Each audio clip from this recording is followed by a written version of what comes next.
सांगली जिल्ह्यात महिलांच्या गळ्यातील सोन्याचे दागिने हिसकावून पसार होणाऱ्या चेन स्नॅचिंगच्या घटनांचा स्थानिक गुन्हे अन्वेषण शाखेने यशस्वी छडा लावत 2 सराईत आरोपींना अटक केली आहे। आरोपींकडून चोरीतील सोन्याचे दागिने जप्त करण्यात आले असून शिराळा व कोकरूड पोलीस ठाण्यात दाखल असलेल्या गुन्ह्यांचा उलगडा झाला आहे। पोलिसांनी दिलेल्या माहितीनुसार 27 जून 2026 रोजी शिराळा पोलीस ठाण्याच्या हद्दीतील कापरी फाटा येथे लग्न समारंभाहून मोटारसायकलवर परतणाऱ्या दाम्पत्यातील महिलेच्या गळ्यातील सोन्याचे दागिने 2 अज्ञात दुचाकी स्वारांनी हिसकावून नेले होते। तसेच 16 मे 2026 रोजी आरळा तालुका 32 शिराळा येथे चालत जाणाऱ्या महिलेच्या गळ्यातील सोन्याची साखळी हिसकावून नेल्याची घटना घडली होती।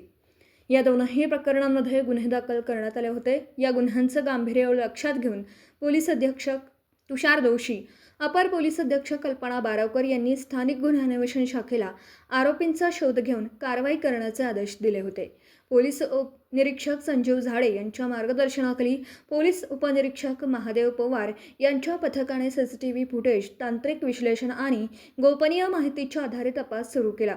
तपासादरम्यान गोपनीय माहितीच्या आधारे आष्टा सांगली रोडवरील लक्ष्मी फाटा परिसरात सापळा रचण्यात आला। तेथे पल्सर मोटारसायकलवर आलेल्या 2 संशयितांना ताब्यात घेण्यात आलं।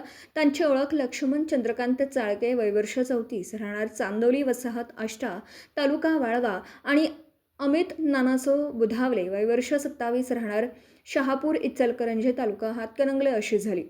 पंचासमक्ष घेतलेल्या अंगझडतीमध्ये आरोपींकडून सोन्याचे दागिने मिळून आले। सुरुवातीला त्यांनी उडवाउडवीची उत्तर दिली, मात्र पोलिसांनी विश्वासात घेऊन केलेल्या चौकशीत त्यांनी शिराळा आणि कोकरूड परिसरातील चेन स्नॅचिंगचे गुन्हे केल्याची कबुली दिल्याची माहिती पोलिसांनी दिली आहे। या कारवाईमुळे परिसरातील महिलांमध्ये समाधान व्यक्त होत असून पुढील तपास स्थानिक गुन्हे अन्वेषण शाखेकडून सुरू आहे।